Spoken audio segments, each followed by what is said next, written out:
Hey everybody, I hope you're doing well as we head into week 11. I'm going to get right to it here, sharing my screen and taking a look at the overview. So once again, we have our learning outcomes with the weekly goals and weekly objectives. We'll be focusing on this recast project and adapting your academic writing skills to public digital spaces. So you'll actually be using the library guide that I will show you in a moment to help you to locate resources that will help you reframe your research argument for that public audience. So the objectives are to understand that research writing can be reworked for different audiences, to explore different genres as possibilities for your writing, to consider how the needs of a public audience affect choices in communicating your message, to choose a genre or medium that will be the most effective for conveying your message, and to discuss the rationale for recasting your argument in your chosen genre or medium. Next, this video will be housed here. Week 11 overview. As I said, we'll be focusing on the kind of rhetorical choices that you're going to use to do your recast project and to deliver it effectively. So I want you to consider these 5 components of rhetoric that we learned way back in the beginning of the course in chapter 2.2 in your textbook. I want you to think about the purpose for your project, as well as the audience, the target or the focus of your text, whether it's print text or some kind of visual medium that you've chosen for your project, the tone of your message. So that is the word choice and the voice that you use, whether you will be more formal or more casual. And of course, that's dictated primarily by the genre or the format or the medium of your project. So, you know, a PowerPoint presentation may be a bit more formal than some kind of social media campaign. It's really, you know, these things all interplay and create that rhetorical situation that you are addressing in your writing purpose.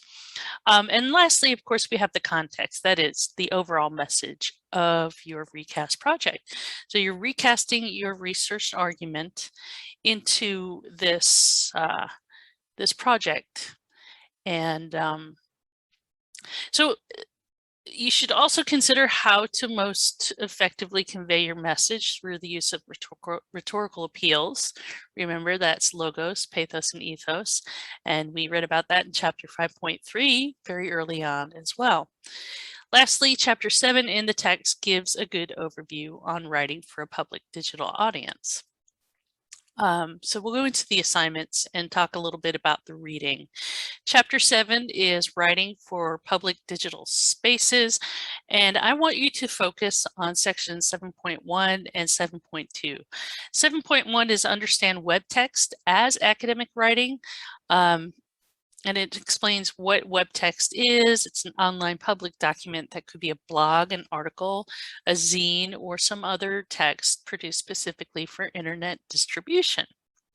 So there's a whole bunch of things to learn about in this chapter. And then in, or chapter section, and in section 7.2 is use effective visual tools to make your point. So this goes into infographics and memes primarily. I do have a presentation that I will be doing on what's called visual rhetoric.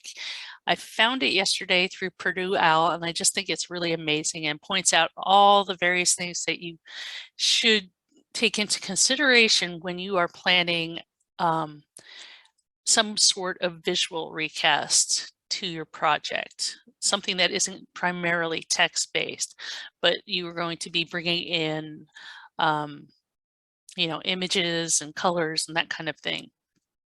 So it goes into a bunch of different aspects of the visuals that we have for visual rhetoric.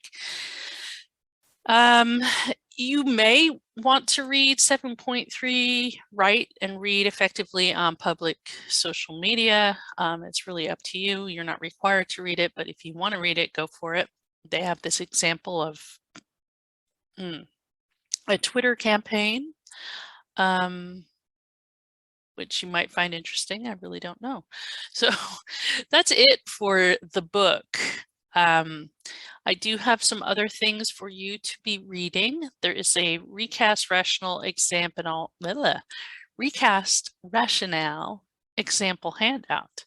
And this is from a student guide to English 1001 that UC publishes every couple of years that I've been pulling some example work out from. And that just shows you how to go about doing the rationale assignment that is due at the end of the week. There's also the UC library, present your findings. They do a whole section in their English 1001 library guide, which points you towards all sorts of resources. Most of them I think are free, that can help you in constructing your recast project. So this is a really helpful link and it's embedded. And then how to design an award-winning poster. I saw that some of you are thinking about doing a poster. So I put this link here. I just came across it yesterday as I was doing research for this module. And this is a really, really great link. It has some wonderful advice for visual design. So if you're thinking about doing a poster, definitely click on it or maybe even bookmark it. It's a great resource. Then visual rhetoric. So I said that, you know, I came across a Purdue OWL presentation on visual rhetoric. They also have a section on their website dealing with visual rhetoric. And if you don't want to sit through the lecture and you just want to look through for bits and pieces of advice, they have several pages dealing with text and visuals and fonts and images and all that kind of stuff. So I thought I'd put the link to that in here for you to access.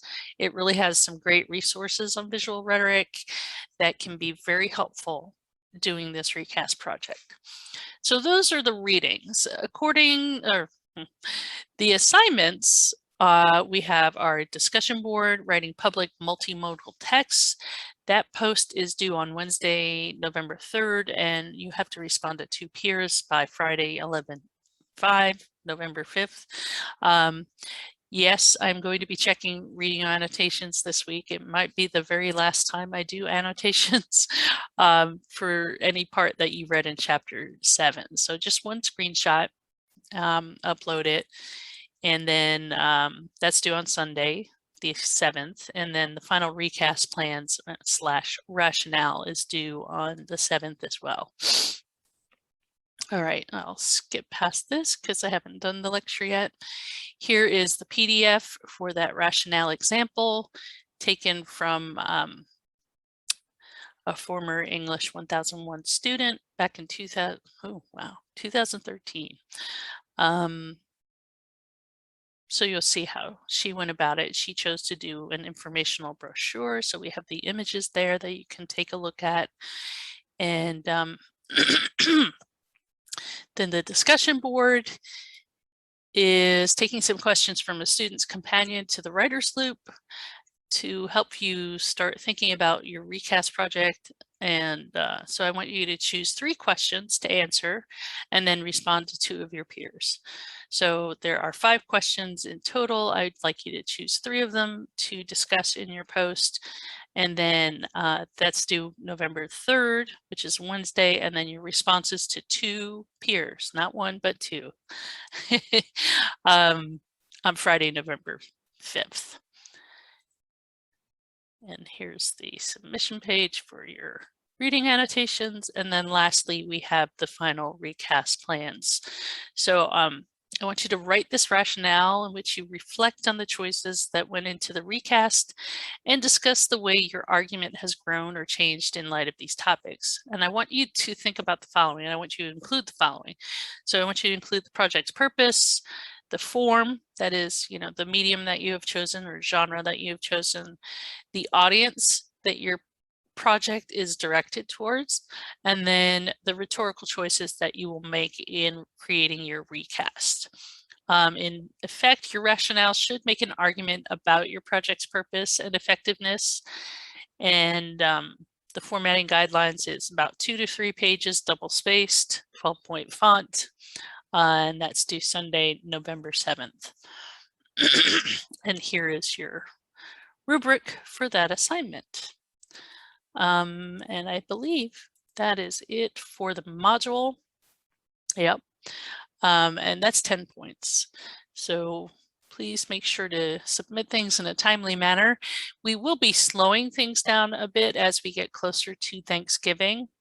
It may seem like there's a lot of stuff here, but the week of Thanksgiving, we'll just be focusing on getting this recast submitted before the break, and then for the final week, you're just going to be working on your portfolio and reflective writing a letter.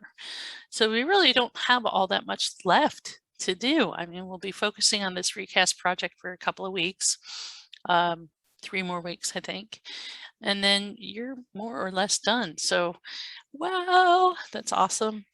So if you have any questions regarding the assignments for week 11, please let me know, and I will be happy to answer them as quickly as I possibly can. All right, have a great week, everybody. Bye-bye.